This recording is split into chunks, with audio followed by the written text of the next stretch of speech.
Welcome back to our new class and WS question. তো আমরা দেখো প্রথম যে প্রশ্নটা করেছিলাম, অর্থাৎ প্রথম যে আমরা ভিডিওটা করেছিলাম সেটা হচ্ছে ডব্লিউএস কোশ্চেন। কয়টি ওয়ার্ড ছিল? 9টি ওয়ার্ড। আজকে আমরা শিখবো এই 9টি ওয়ার্ড দ্বারা কিভাবে আমরা সেন্টেন্স মেক করতে পারি, অর্থাৎ ডব্লিউএস কোশ্চেন আমরা কিভাবে তৈরি করতে পারি। আজকে হচ্ছে আমাদের সেই বিষয়। সো এক নাম্বার, দেখো এক নাম্বার নিয়মে হচ্ছে যদি সেন্টেন্সের মধ্যে নোবডি, নো ওয়ান, না, অর্থাৎ nobody, none, no one, nobody, no one, none থাকলে থাকলে তা তুলে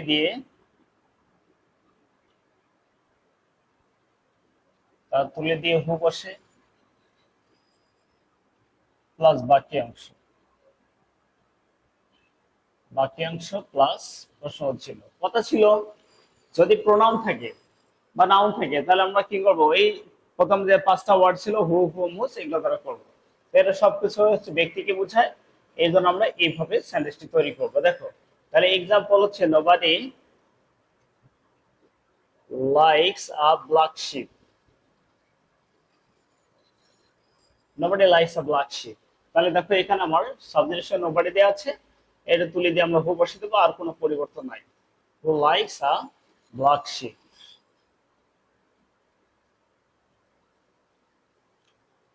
ওকে, আরেকটি এক্সাম্পল লিখি, none is free from guilt. তাহলে আবার দেয়া আছে নান, নানের কারণে আমরা বসেছে হু, তারপর হচ্ছে who is free from guilt. একবারে সহজ, এক নম্বর আমরা বুঝলাম। তারপরে যদি কোনো প্রবলেম থাকে অবশ্যই তোমরা হচ্ছে আমাকে ইনবক্স করবা অথবা হচ্ছে মেসেজ দিবা, কমেন্ট করবা, আমি তোমাদের সেই কমেন্টে রিপ্লাই দিব। বলেছিলাম যদি কোনো প্রবলেম হয় অবশ্যই তোমার কমেন্ট সেকশনে গিয়ে কমেন্ট করবো, আমরা তার উত্তরগুলো দিয়ে দিব। নাম্বার 2, সাবজেক্ট হিসেবে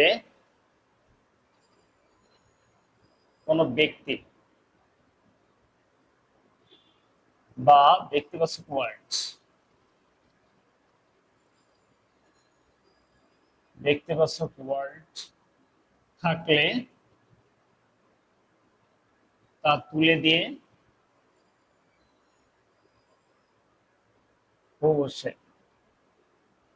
হু বসে প্লাস বাকি অংশ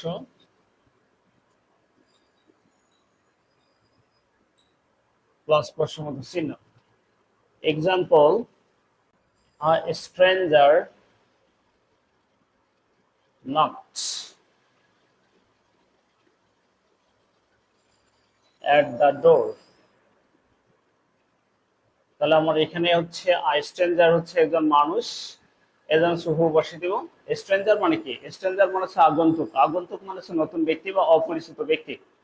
তাহলে যদি আমি কোনো স্থানে যাই, সেই স্থানে যদি আমাকে কেউ না চিনে তাহলে সেখানে আমি আগন্তুক, আগন্তুক, বা আমার এখানে কেউ আসছে আমি তাকে চিনি না, সেটা হচ্ছে আগন্তুক মানে ব্যক্তি। তাহলে আমরা এটা উঠাই দিবে কি বসাবো? হু বসাবো। এরপর বাকি যা আছে সবকিছু এখানে বসাই দেবো, clear. Who knocked at the door. Right, তাহলে এক নম্বর আমরা বুঝলাম কোন নাম যদি থাকতো আমরা, বা 2 নম্বর কোন নাম যদি থাকতো আমরা নাম এখানে হু বসে দিতাম, শেষ। এবার নাম্বার 3, সাবজেক্ট হিসেবে everybody, everybody, everyone, somebody, somebody, someone, somebody, someone, then হচ্ছে এনিবডি, এনিওয়ান, অল থাকলে, যদি এই ওয়ার্ডগুলো থাকে তাহলে আমরা উঠাই দিয়ে হু বসাবো। এবার হু বসাইয়া তারপর কি করবো? যদি সাহায্য থাকে তাহলে আমরা সাহায্য বসাবো, বি ভার্ব। যদি সাহায্য না থাকে তাহলে মূল ভার্বটা দেখবো প্রেজেন্ট না পাস্ট। যদি প্রেজেন্ট হয় এবং ভার্বের সাথে এস বা এস থাকে আমরা বসাবো এখানে ডাজ নট, অথবা ডাজ বসালাম, হু ডাজ। তারপর যদি ভার্বটি আবার পাস্ট হয় তাহলে বসাবো হচ্ছে ডিড। তার মানে কথা হলো কি, আমরা হু বসালাম এখানে, হু বসানোর পর সাহায্য বসাতে হবে।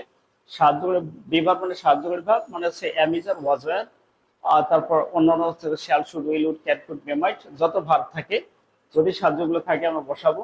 যদি সাহায্য না থাকে মূল ভাব দেখবো, ভার্বের সাথে এস বা এস থাকবে তখন আমরা ডাজ বসাবো। আর যদি ভার্বের সাথে এস বা এস না থাকে পাস্ট থাকে যে ডিড বসাবো। তারপর হচ্ছে কি নট বসিয়ে দিব, ঠিক আছে। তারপর হচ্ছে নট বসানোর পর ভার্বের এস বাই এস আর বসা যাবে না, শুধু ভার্ব প্লাস বাকি অংশ প্রশ্নবোধক চিহ্ন। ওকে, এক্সাম্পল আমরা দেখি। এভরিবডি হেটস হিম, সবাই তাকে ঘৃণা করে।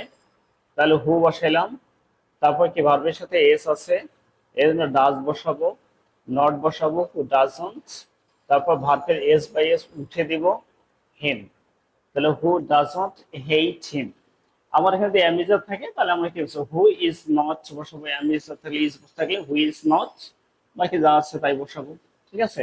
তাহলে আমরা কি 1 নম্বর, 2 নম্বর, 3 নম্বর বুঝতে পারলাম। Okay, for more videos, please stay connected with us. Again, Assalamu alaikum.